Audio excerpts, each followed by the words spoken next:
رب شرح لی صدری ویسر لی امری واحلل عقدة من لسانی یفقهوا قولی رب زدنی علما اللهم فقهنا في الدين اللهم بارك لنا في أوقاتنا اللهم أخلصنا لوجهك الكريم يا رب لك الحمد كما ينبغي لجلال وجهك ولعظيم سلطانك اللهم صل على محمد صلى الله عليه وسلم وعلى آل محمد صلى الله عليه وسلم۔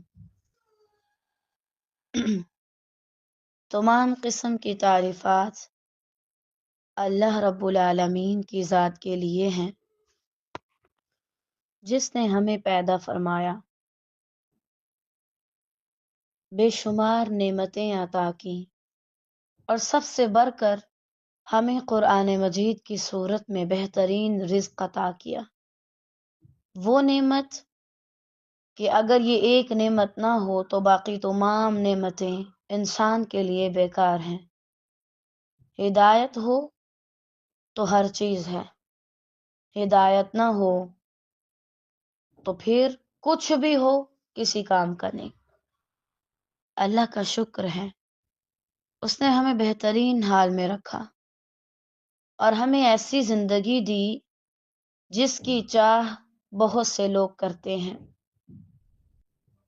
جو بہت سے لوگوں کی خواہشات ہیں، ویسی زندگی ہم گزار رہے ہیں الحمدللہ۔ ان تمام نعمتوں پر اللہ کا شکر ادا کرنا چاہیے اور ارد گرد دیکھ کر اللہ سے بدگمانی یا اللہ کے بارے میں برا گمان نہیں رکھنا چاہیے۔ معاذ اللہ، اللہ نے جو دیا ہے وہ بہت بہترین ہے اس سے جو نہیں دیا، اور یہ کافی بھی ہے جو مل گیا اس سے جو نہیں عطا کیا گیا۔ الحمدللہ، اللہ رب العالمین وہ ذات ہیں جو انسان کی بے انتہا قدر کرتے ہیں۔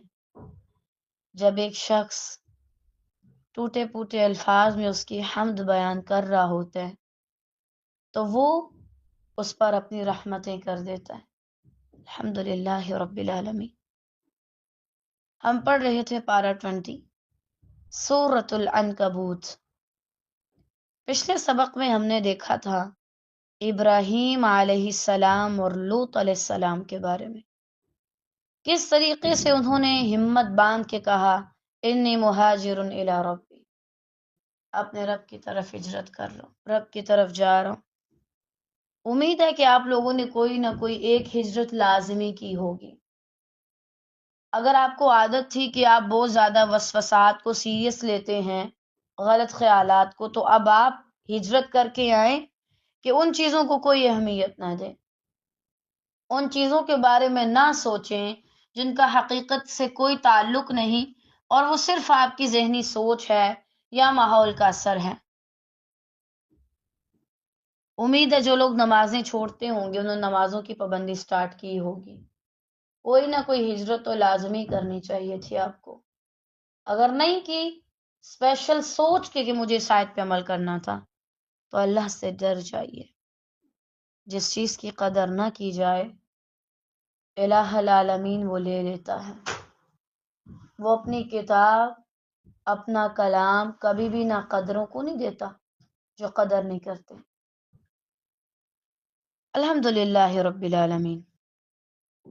اب ہم دیکھیں گے انشاءاللہ آیہ 27 سے۔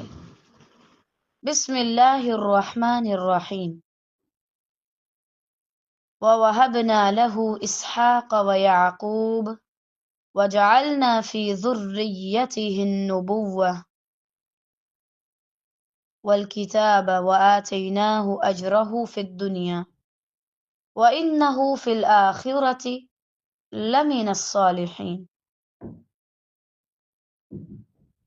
اور ہم نے انہیں یعنی ابراہیم علیہ السلام کو اسحاق اور یعقوب علیہ السلام عطا کیے۔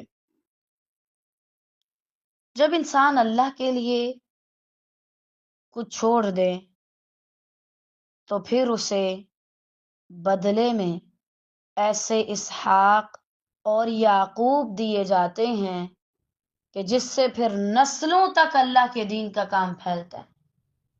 جب آپ ابراہیم بنتے ہیں، جب آپ اللہ کی خاطر سارا کچھ قربان کرتے ہیں، آپ کے پاس بھی کوئی نہ کوئی ایسا اسحاق اور یعقوب ہوگا کہ پھر جس کی نسل میں اللہ تعالیٰ یہ خیر رکھ دیتے ہیں. دیکھیں حیرت کی بات ہے، ابراہیم علیہ السلام کو اللہ نے پہلے نہیں کہا تھا کہ تمہیں بیٹا اور پوتا ایسا دوں گا، تمہاری نسل میں خیر رکھ دوں گا. ابراہیم علیہ السلام نے جب قربانی کی تب اللہ نے ان کو یہ نعمتیں دی. آپ بہت بار زندگی میں تب قربانی دینے کے لیے تیار ہوں گے جب آپ کو پتہ نہیں ہوگا کہ فیوچر میں میرے ساتھ کیا ہو رہا ہے.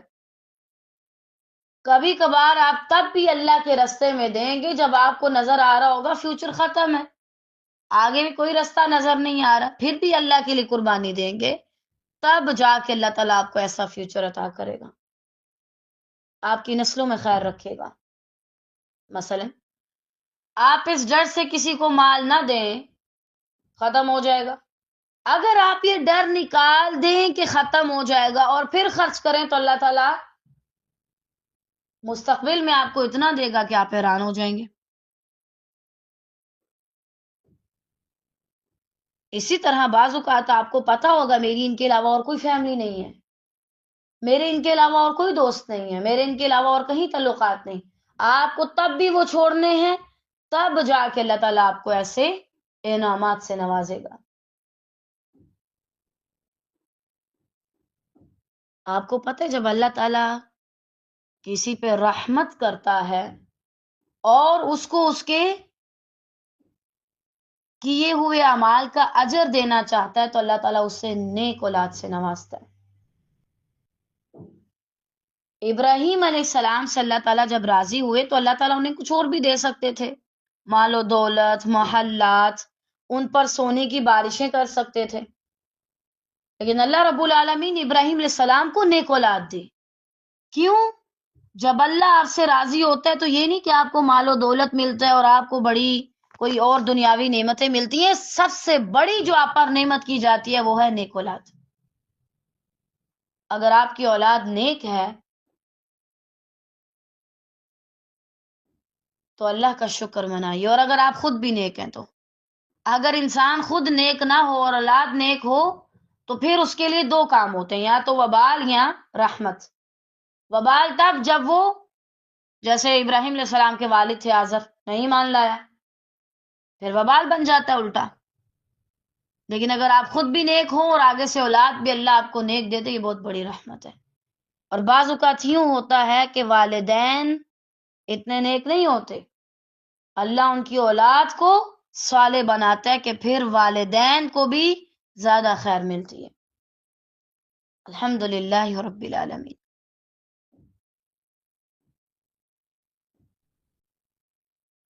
اگر آپ اللہ کے لیے خالص ہیں تو اللہ آپ کی نسلوں میں کوئی نہ کوئی ایسا رکھ دے گا جو اس خیر کو آگے لے کے جاتا رہے.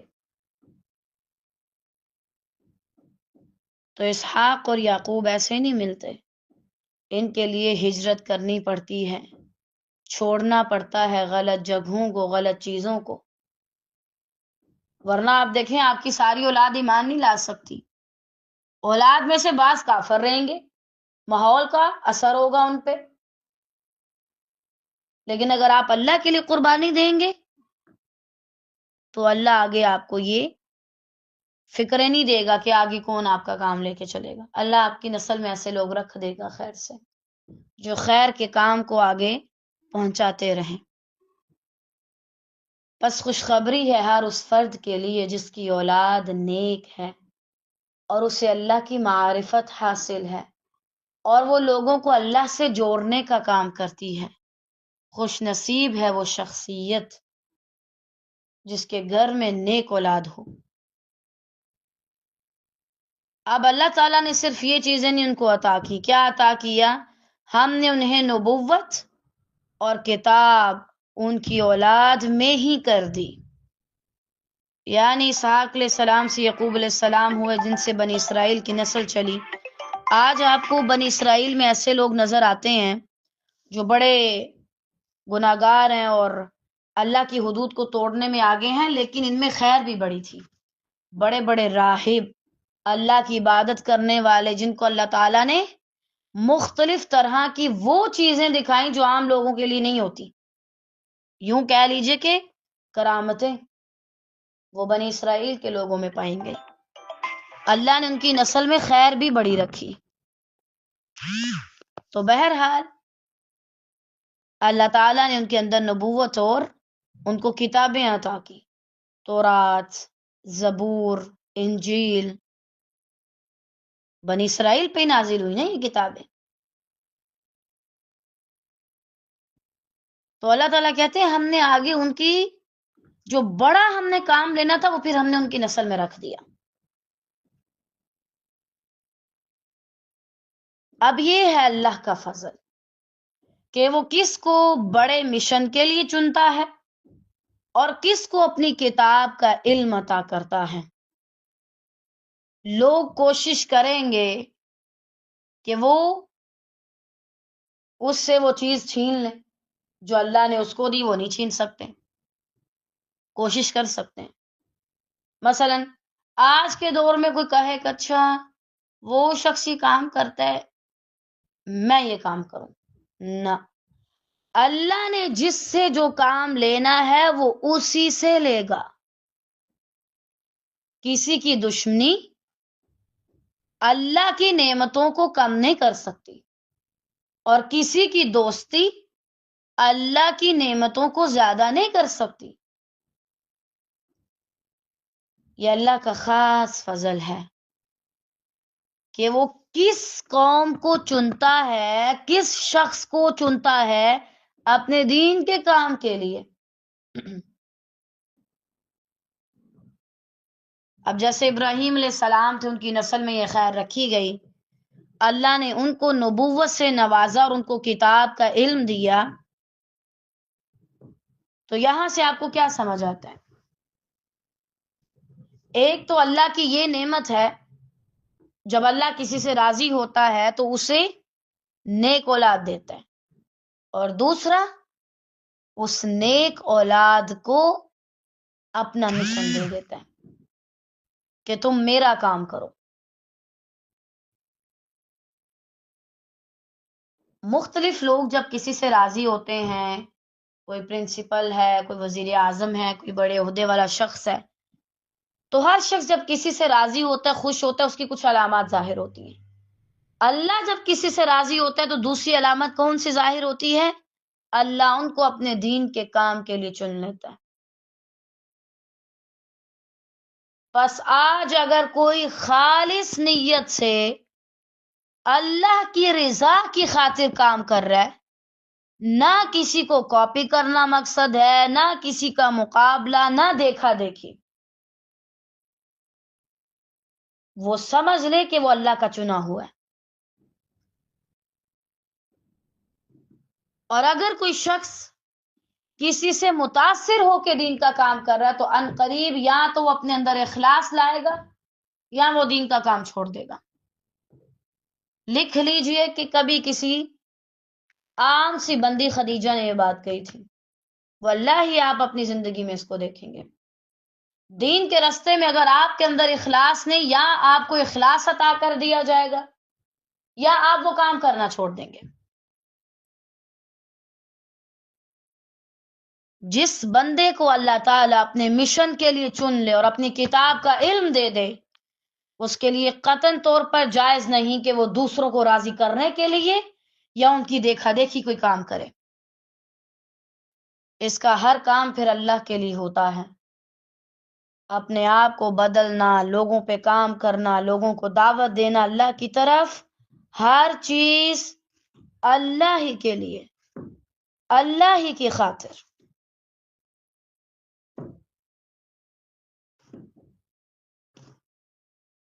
اور دیکھیں اللہ تعالیٰ کہہ رہے ہیں وَآتَيْنَا، ہم نے دیا، یعنی کوئی انسان نہیں کسی کو دے سکتا. طالبات اللہ آپ کو دولت دے، آپ کسی کو دے سکتے ہیں. اللہ تعالیٰ نے آپ کو ذہانت دی، ٹھیک ہے، آپ وہ کیا انجیکشن ہوتے ہیں اور کریمیں ہوتی ہیں، آپ کسی کو گورا رنگ بھی دے سکتے ہیں، لیکن وہ مشن جو اللہ دیتا ہے وہ نہ میں کسی کو دے سکتی ہوں نہ آپ دے سکتے ہیں. ورنہ ہر استاد کے اندر اگر اخلاص ہے نا، اور وہ اخلاص سے کام کر بھی رہا ہے، تو ہر بندہ نکل کے معلمہ بن جائے، عالم بن جائے. کیوں نہیں بنتے؟ کیونکہ اللہ چنتا ہے اس کے لیے. ایک جگہ پر 100 بندہ آتا ہے پڑھنے کے لیے، اس میں سے 1-2 بندہ کام کرتا ہے. کیوں؟ اللہ چنتا ہے. اور اللہ اس بندے کو کبھی نہیں چنے گا جو لوگوں کے لیے کام کرنے والا ہو. اخلاص چاہیے. ابراہیم علیہ السلام کے اندر اخلاص تھا جو ان کی نسلوں تک گیا. اگر آپ کے اور میرے اندر اخلاص نہیں ہوگا تو واللہ اللہ ہم سے کام نہیں لے گا. آپ یہ مت سمجھیں اللہ کو ان لوگوں کی ضرورت ہے جو اچھا بولتے ہیں، نہ. ایسا ہوتا تو اللہ تعالیٰ موسیٰ علیہ السلام کو کبھی بھی نہ چنتے، ہارون علیہ السلام پہ ڈائریکٹ وہی بھیجتے. ان کے اندر وہ اخلاص اور خیر خواہی کا جذبہ تھا جس کی وجہ سے اللہ نے ان کو چنا، اور پھر انہوں نے آگے اپنے بھائی کے لیے دعا کی اسی خیر خواہی میں. یہ مت سمجھیں کہ اللہ اسی کو چنے گا جس کے پاس مال ہے. اگر ایسا ہوتا تو نبی کریم صلی اللہ علیہ وسلم کو نبوت نہ ملتی، معاذ اللہ مشرکین مکہ کو ملتی. ان کے پاس بہت مال و دولت تھا. اللہ کا معیار کچھ اور ہے. مجھے تعجب ہوتا ہے لوگ دوسروں کو متاثر کرنے کے لیے کیا کچھ کرتے پھرتے ہیں. لوگ اپنا نام مشہور کرنے کے لیے کیا کچھ کرتے پھرتے ہیں. ان بے وقوفوں کو کوئی بتائے کہ دین کے کام کے لیے اللہ چنتا ہے. لوگ نہیں چنتے کبھی بھی. اسی لیے اگر تمہیں یہ خیر چاہیے تو تم اللہ سے مانگو، لوگوں سے نہ کہو، اور نہ ہی ان کی طرف دھیان رکھو. دین کے کام میں یہ نہیں دیکھا جاتا وہ کیا کر رہا ہے، وہ کیسے کر رہا ہے، اس کا طریقہ کیا ہے. جیسے بھی ہو اپنے سادے طریقے سے اللہ کا پیغام اوروں تک پہنچایا جاتا ہے، اور پھر تم اس کی خیر دیکھنا. لوگ تمہاری مجلس سے اٹھیں گے اور ان کے اندر اتنی انرجی آئے گی کہ وہ جا کے کام کر سکیں. تم اپنے اندر اخلاص اور خیر خواہی کا جذبہ رکھو. تو بہرحال یہ اللہ کا فضل ہوتا ہے کہ جو وہ کسی کو اپنے کام کے لیے چن لے. واللہ ہم سب گنہگار ہیں. شاید جہاں پر جتنے بھی لوگ ہیں ان میں سب سے گنہگار میں ہوں. لیکن واللہ جب میں یہ چیز سوچتی ہوں کہ اللہ اس کلام کو پڑھنے کے لیے تو نے چنا ہے، میں بہت سکون محسوس کرتی ہوں. الحمدللہ خوشی، عجیب سی خوشی. وہ مانو جیسے آج سے کچھ سال پہلے مجھے عید کی خوشی ہوتی تھی، شاید ویسی. کل عید ہے اور یہ اور وہ، پوری رات نیند آنا اور سوئے سے اٹھنا تو پھر خوشی ہونی کہ اچھا یہ خوشی ملنے والی ہے. الحمدللہ یہ چھوٹا کام نہیں ہے کہ اللہ آپ کو اپنے کام کے لیے چن لے، بہت بڑا کام ہے. دیکھیں اس دنیا میں کوئی بندہ موٹیویشنل باتیں کر رہا ہے، کوئی بندہ ادھر ادھر کے لیکچر سن کے کچھ کر رہا ہے، کوئی بندہ کسی چیز پہ کام کر رہا ہے، کوئی کسی چیز پہ کام کر رہا ہے، لیکن بہت کم لوگ ہیں جو قرآن مجید کا ڈائریکٹ اوتھینٹک علم پہ کام کر رہے ہیں. بولنے میں کیا کچھ بھی بول دو، جو منہ میں آ رہا ہے بولتے جاؤ، بیچ میں کچھ باتیں صحیح نکلیں گی، کچھ ایموشنل نکلیں گی. قرآن کی آیت کو کوئی سمجھنے کی کوشش کر رہا ہے. بس اگر کوئی قرآن کی آیات میں اور اوتھینٹک علم میں کوشش کر رہا ہے، اسے اللہ کا شکر ادا کرنا چاہیے. اصل یہی ہے، بیسک بنیادیں یہی ہیں، باقی ساری چیزیں یہاں سے نکلتی ہیں. طالبات آج اپنے آپ سے پوچھیں اگر میری اولاد ہے تو کیا وہ نیک ہے، اور اگر میں خود اولاد ہوں فی الحال تو کیا میں نیک ہوں. اور دوسرا، اگر اللہ نے مجھے اس کام کے لیے چنے تو کیا میں اس پر شکر ادا کرتی ہوں. کیا مجھے خوشی ہوتی ہے کہ اللہ نے مجھے دین پڑھنے پڑھانے کے لیے چنا ہے؟ اور یہ بھی سوال کیجئے کہ اگر آپ دین کا کام کر رہے ہیں تو کیوں کر رہے ہیں؟ کیا مقصد ہے آپ کا؟ کیا مشن لے کے چل رہے ہیں آپ؟ کہیں ایسا نہ ہو کہ دل کے کسی کونے میں درار میں یہ بات چھپی ہو، مقابلے بازی والی اور کسی کے جیسے بننے والی، معاذ اللہ۔ کام کرو بس۔ طالبات، ہو سکتا ہے کوئی شخص ایک جماعت لے کر کے آئے 10 لاکھ کی، اس 10 لاکھ جماعت پر اس شخص نے کام کیا دین کا، تبلیغ کی، اور وہ اللہ پر ایمان لے آئے، لیکن اللہ جب اس کی نیت دیکھے تو وہ غلط ہو، اور 10 لاکھ کی جماعت تو چلی جائے جنت میں معاذ اللہ، اور وہ بندہ گیا جہنم میں۔ اللہ خیر اور عافیت کے ساتھ ہمیں ایسے لوگوں میں شامل نہ کرے جن کی وجہ سے لوگ جنت میں گئے، وہ خود جہنم کو چل دیے۔ کیوں؟ بری نیت کی وجہ سے۔ غالباً ہم نے اس سے پہلے جو سورہ پڑھی تھی نا، سورۃ القصص، اس کو پڑھنے کے بعد الحمدللہ جیسی میں نے اپنے اندر کی صفائی محسوس کی، اس سے پہلے کبھی نہیں کی۔ حالانکہ اس سے پہلے سورہ القصص کو بہت بار پڑھا ہے۔ اخلاص کیا ہے، تکبر کیا ہے، فخر کیا ہے، دین کے کام میں اگر یہ چیز تمہارے اندر آ گئی تو قرآن پڑھ کے بھی کوئی فائدہ نہیں ہوگا۔ یہ وہی بات ہے کہ میں شراب بھی پیتی رہوں معاذ اللہ اور طاقت والی چیزیں بھی کھاتی رہوں، کیا فائدہ ہوگا؟ قطعاً نہیں۔ اگر دل میں تکبر ہے، دنیا ہے، دنیا کی چاہت ہے، اور ظاہراً کتنا بھی قرآن کے آیات پڑھ لوں پڑھا لوں، کوئی فائدہ نہیں ہوگا مجھے خود کو۔ دوسرا پہلو یہ ہے طالبات، اگر اللہ نے کسی کو آپ سے زیادہ کام دیا دین کا، اپنے مشن کا، کتاب کے علم کا، تو کبھی اللہ سے گلہ نہ کریں یا اللہ مجھے کیوں نہیں دیا، یا کبھی یہ کہنا یہ جو بول رہی ہے نا یہ سارا کچھ مجھے پتا ہے، یہ جو بول رہی ہے نا میں بھی یہ کہہ سکتی ہوں، کبھی نہ کہیں، کبھی نہ کہیں۔ اس علم پہ، اس چیز پہ راضی رہیں جہاں اللہ نے آپ کو رکھا ہے۔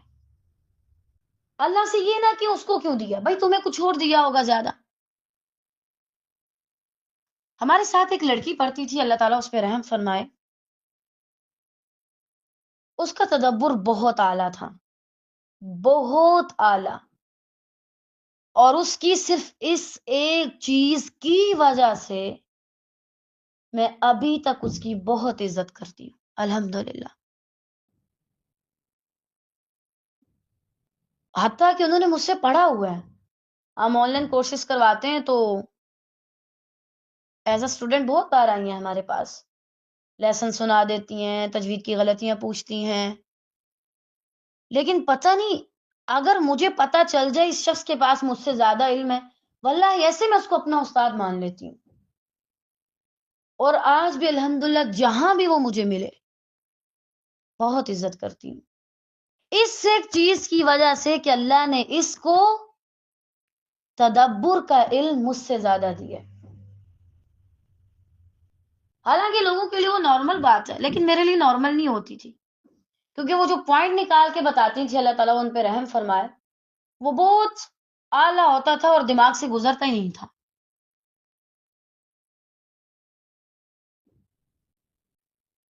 تو جس کو اللہ نے آپ سے زیادہ دیا اس پہ شکر منائے۔ ایک بار وہ ہمارے ہاسٹل آئی تھی تو میں ایسی ان کے ساتھ بیٹھ کے پھر ڈسکشن کرتی رہی، ان سے پوچھتی رہی، اچھا مجھے اس آیت کے حوالے سے بتائیں، اچھا آپ اس بارے میں کیا کہتی ہیں، اچھا آپ کی اس بارے میں کیا رائے ہے، آپ اس آیت کو کیسے سمجھتی ہیں۔ اور ہمارے ہاں ہمیں رونا پڑ جاتا ہے اس کے پاس مجھ سے زیادہ کیوں ہے، مجھے تو یہ چیزیں لگتی بے وقوفانہ ہے۔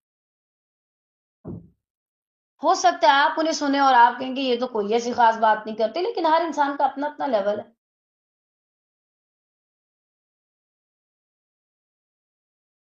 جس دن ہمارے اندر اتنی عاجزی آ گئی طالبات، اللہ ہمیں زیادہ نوازتا جائے گا.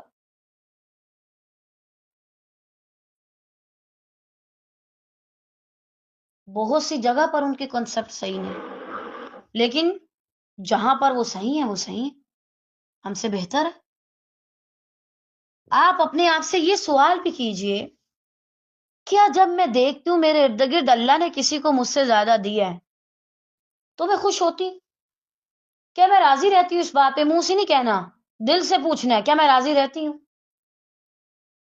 واللہ میں اپنے رب سے راضی ہوں. اس نے مجھے جتنا دیا، مجھ پہ تو اتنی بھی استطاعت نہ تھی جو اس نے مجھے عطا کر دیا. میں کس منہ سے شکوہ کروں؟ میں نہیں کر سکتی، میرے اندر نہیں اتنی جرت. اتنا کچھ اس نے دیا اور میں کسی اور کی وجہ سے کہوں یا اللہ تو نے مجھے یہ نہیں دیا. تم سب کچھ لے جاؤ، میرا تو اللہ ہے،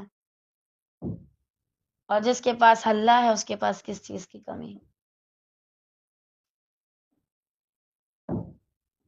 زندگی میں ایک اصول رکھیں، جس کو اللہ نے جس لحاظ سے آپ سے زیادہ دیا، آپ اس سے وہ خیر لینا شروع کر دیں. تو وہ یہ چیز آتی ہے، اچھا آپ مجھے یہ سکھا دیں، اچھا آپ مجھے یہ سکھا دیں، اور اس چیز کو قبول کریں. یہ سلف صالحین اللہ تعالیٰ ان پہ رحم فرمائے، ان کا رویہ تھا. تبھی تو ایک دور میں اتنے علماء تھے اور ایک دوسرے کی اتنی عزت کرتے تھے. یقیناً آپ جب پڑھتے ہیں آپ کی فیلوز بہت سی ایسی ہیں آپ سے زیادہ کام کرتی ہیں، آپ سے زیادہ اچھے سے چیزوں کو کور کر لیتی ہیں، آپ سے زیادہ ان کے نمبر آتے ہیں، آپ سے زیادہ ان کا نام لیا جاتا ہے. آپ وہ خیر کیوں نہیں سیکھتے جو ان کے پاس ہے؟ آپ مان کیوں نہیں لیتے کہ اللہ نے انہیں آپ سے افضل بنایا؟ اس لحاظ سے تو یہ جو ہم ایک جنگ چھیڑ دیتے ہیں نا کہ یا اللہ اس کو کیوں زیادہ دیا ہے، تعامل میں رہا کریں. یہ اللہ کی مرضی ہے وہ کس کو کتنا نوازتا ہے. تو بہرحال اللہ تعالیٰ کہتے ہیں کہ ہم نے انہیں یہ خیر دی، جو خیر اللہ دے وہ کوئی نہیں لے سکتا، اور ہم نے دنیا میں بھی اسے ثواب دیا، یعنی اس کا ذکر خیر رکھا. لوگ اسے جانتے ہیں، پہچانتے ہیں. جیسے میں نے آپ کو بتایا تھا، درود ابراہیمی کہتے ہیں ہم، درود محمدی صلی اللہ علیہ وسلم نہیں کہتے، درود ابراہیمی کہتے ہیں. تو اللہ نے انہیں کیسا اجر دیا؟ اب جب اللہ تعالیٰ کسی بندے سے راضی ہوتا ہے، ایک تو یہ اسے نیک اولاد دیتے ہیں، دوسرا یہ کہ اسے کتاب کا علم دیتا ہے، اور تیسرا کیا؟ دنیا میں اس کا ذکر خیر رکھ دیتا ہے. کیسا ذکر خیر؟ کوئی بندہ ظاہراً اس سے کتنا بھی برا کہے، لیکن ان کے دل اس بات کے گواہ ہوتے ہیں کہ یہ بندی اچھی ہے، چنگی بندی ہے. اور بعض لوگ ظاہراً بھی ان کا ذکر خیر کرتے ہیں.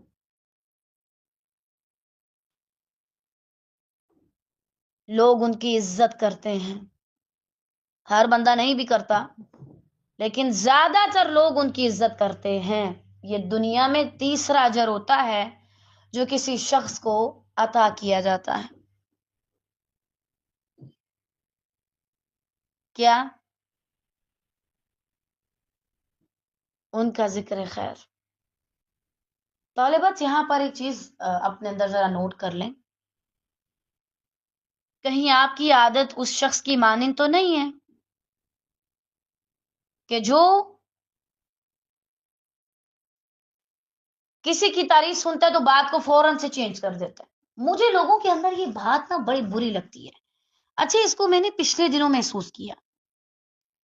میں تعریف کر رہی ہوں کہ اچھا فلاں شخص کے اندر یہ نہیں کیا، فوراً سے بات چینج کر دی تاکہ وہ جو ٹاپک چھیڑا ہے نا اس کی تعریف کا وہ بند ہو جائے. آپ کو کیا لگتا ہے اللہ آپ کی ناپسندیدگی کی وجہ سے کسی انسان کا ذکر خیر روک دے گا؟ واللہ ہی نہیں روکے گا. جس کی جو تعریف بنتی ہے وہ ہو کے رہے گی. جو اللہ کے لیے جیا اس کا نام پھر اللہ رکھے گا. آپ کی اور میری ناراضگی، ناپسندیدگی، برا ماننا اس کے نام پر کوئی ایسا ویسا اثر نہیں آنے دے گا۔ اللہ یہ ذکر خیر رکھتا ہے۔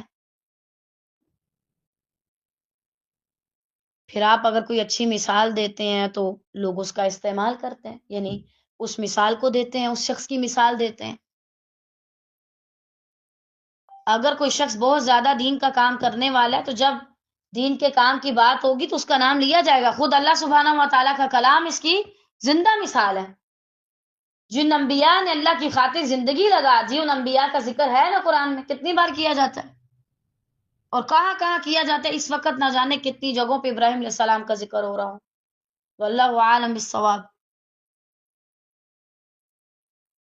تو بعض اوقات اگر آپ کی دنیا میں کوئی تعریف کر دے، کسی لحاظ سے آپ کا نام مشہور ہونے لگے، تو اپنے اندر پہ بس کنٹرول کیجئے گا، باہر جو چل رہا اس کو چلنے دیں۔ کچھ چیزیں کچھ لوگوں کے لیے امتحان ہوتی ہیں اور ایٹ اے ٹائم وہی کچھ چیزیں کچھ لوگوں کے لیے انعام ہوتی ہیں۔ اس کو لکھ لیجئے، ایک ہی وقت میں کچھ چیزیں کچھ لوگوں کے لیے انعام ہوتی ہیں اور ایک ہی وقت میں کچھ لوگوں کے لیے کچھ چیزیں امتحان ہوتی ہیں۔ امتحان کیسا؟ کہ کیا یہ لوگ صبر کرتے ہیں؟ کیا یہ لوگ برداشت کرتے ہیں یا حسد کرتے ہیں؟ کیا یہ لوگ خوش ہوتے ہیں؟ کیا یہ بھی اللہ سے یہ خیر مانگتے ہیں؟ اور اس انسان کے لیے ایٹ اے ٹائم بھی آزمائش ہوتی ہے کہ کیا یہ اللہ کی طرف دھیان کرتا ہے یا اپنے آپ کو کچھ سمجھنے لگتا ہے، اور دوسرا اس کا انعام بھی ہوتی ہے۔ میرے اس بندے نے خالصتاً میرے لیے کام کیا۔ اور آپ دیکھیں جو جتنا خالص ہوگا اتنی جلدی اس کا نام پھیلے گا۔ لوگ بتائیں گے یہ بات فلاں نے کہی، اس بات کو فلاں نے کیا۔ اللہ رحم کرے، ہمارے ایک استاد ہیں، وہ جب بھی کلاس سٹارٹ کرتے ہیں وہ حدیث سناتے ہیں، لکھواتے ہیں، پڑھاتے ہیں، اور کتنی بار وہ حدیث میں لکھنے جایا کرتی تھی وائٹ بورڈ پہ، الحمدللہ۔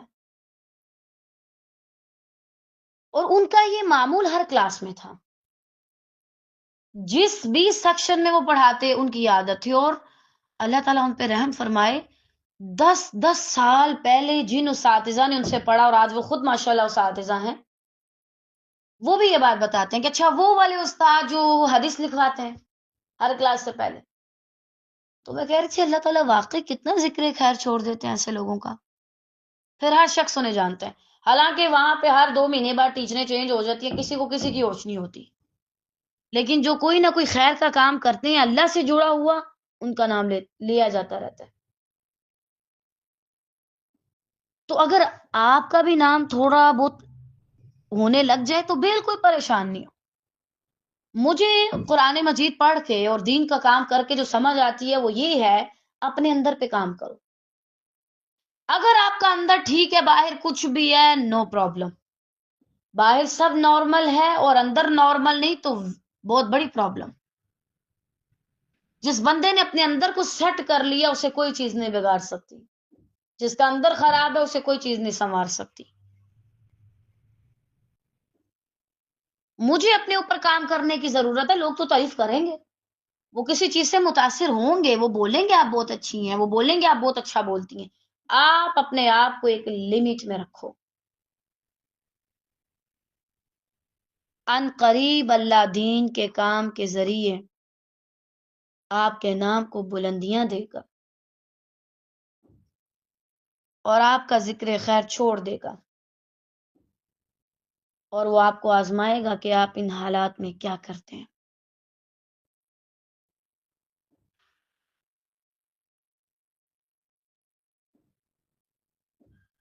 کیا آپ اپنے آپ کو کوئی چیز سمجھنا شروع کرتے ہیں؟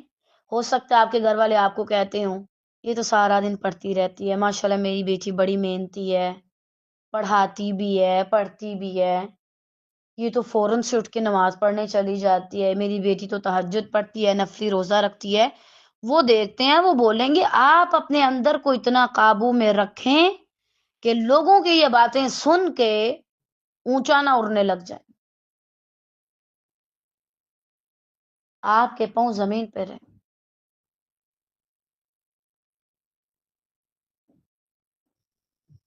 کاش دنیا کے لیے شہرت حاصل کرنے والے یہ جان لیتے کہ اللہ کی خاطر کام کرنے والوں کا کیسے نام زندہ رکھا جاتا ہے، تو وہ کبھی بے حیائی کا رستہ اختیار نہ کرتے، وہ رستہ کبھی بھی شہرت کے لیے چوز نہ کرتے جو اللہ کی نافرمانی کی طرف جاتا ہے۔ واللہ اگر ان کو تھوڑا سا بھی یقین ہو جائے تو اللہ دنیا میں بھی آپ کو آپ کا اجر دے گا اور آخرت میں بھی دے گا۔ دنیا میں کبھی بھی اللہ سے اجر لینے سے انکار نہ کریں، دنیا میں بھی اللہ سے اجر لیجئے تاکہ آپ اوروں کے لیے بھی کام کر سکیں اور آپ محتاج نہ ہوں۔ ابھی کلاس سے کچھ ٹائم پہلے میری کسی سے بات ہو رہی تھی، اللہ تعالیٰ ان پہ کروڑوں رحمتیں نازل کریں،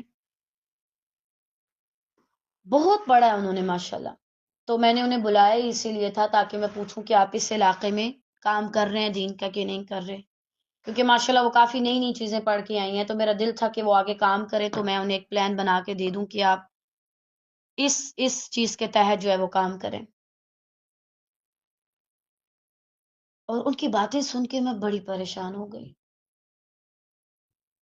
دنیا کے حالات ایسے ہیں کہ ان کے لیے کام کرنا مشکل ہے، وسائل کی کمی، ہر چیز کی کمی، اللہ اکبر۔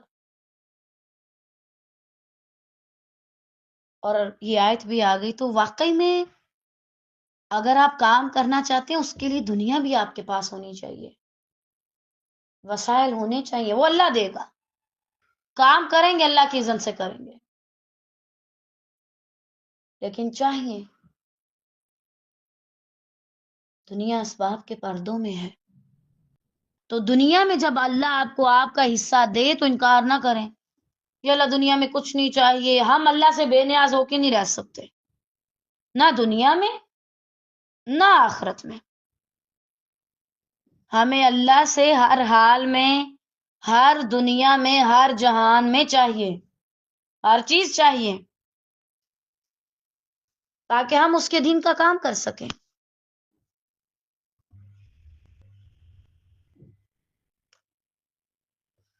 خواہشات نہ مانگیں، لیکن ضروریات آپ کے پاس ہونی چاہیے۔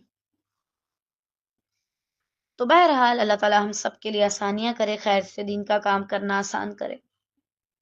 اللہ تعالیٰ کہتے ہیں کہ ہم نے دنیا میں بھی اسے ثواب دیا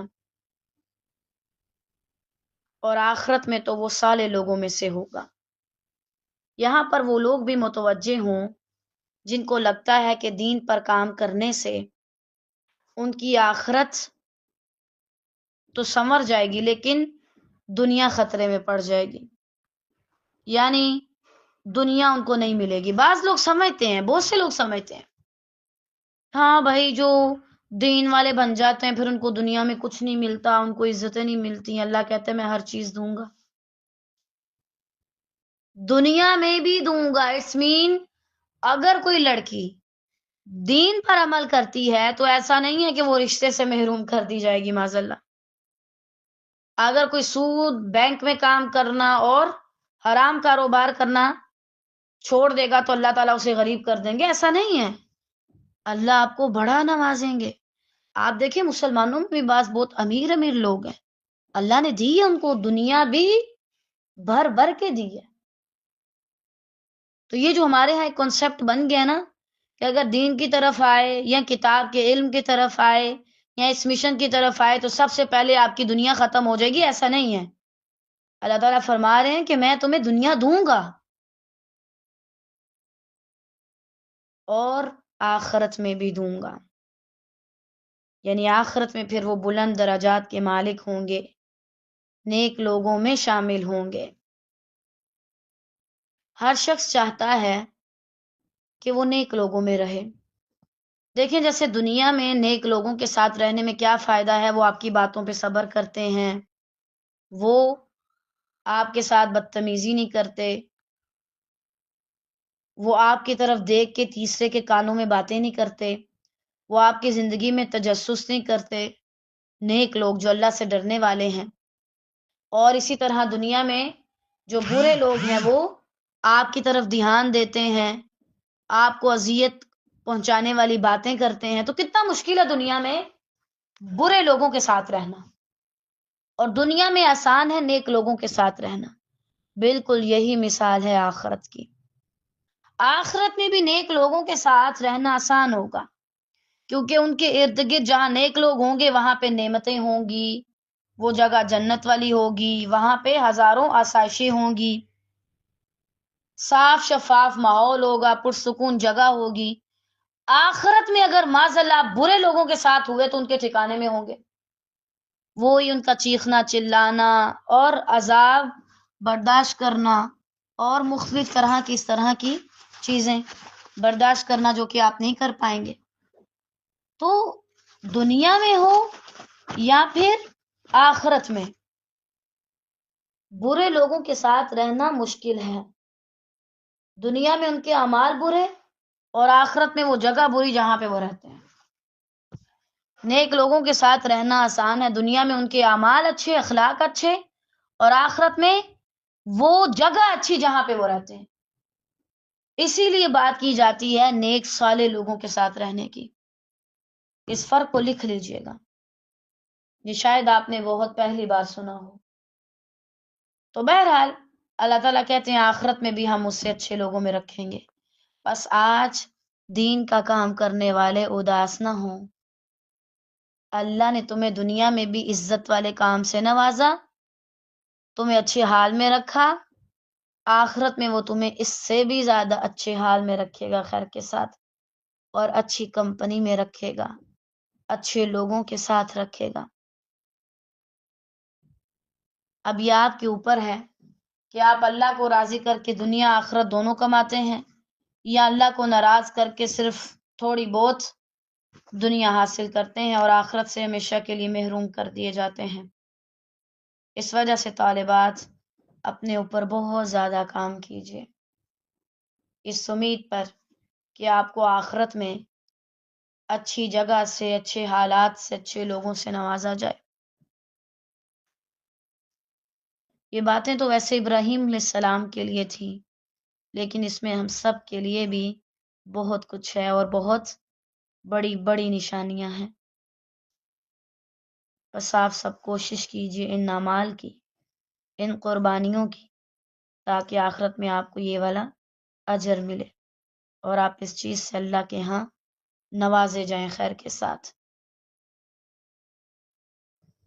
یہ کسی بھی انسان کی سب سے بڑی کامیابی ہے کہ اللہ رب العالمین اسے دنیا میں بھی نواز دیں اور آخرت میں بھی نواز دیں۔ تو آج اب کس چیز کے پیچھے بھاگ رہے ہیں؟ اس چیز کے پیچھے جو نہ دنیا میں کسی کام کی نہ آخرت میں۔ آپ بیمار ہو جائیں تو آپ کے کسی کام نہیں آ سکتی، اور آپ آخرت میں چلے جائیں تو بھی آپ کے کسی کام نہیں آ سکتی۔ تو بہتر نہیں آپ اس دنیا کے لیے کوشش کریں جس میں دنیا اور آخرت دونوں سیٹ ہیں، لیکن یہ چیز ہمیں سمجھنے کی ضرورت ہے۔ ایک اہم نقطہ جو اس میں بیان کیا جا رہا ہے، انسان کو مرنے کے بعد بھی نیک لوگوں کے ساتھ کی ضرورت ہوتی ہے، یعنی وہ جس بھی جگہ پر جائے گا وہ گیدرنگ میں رکھا جائے گا، لوگوں کے ساتھ رکھا جائے گا۔ اب یہ اس کے اوپر ہے کہ وہ کس طرح کے لوگوں کا ساتھ اختیار کرتا ہے۔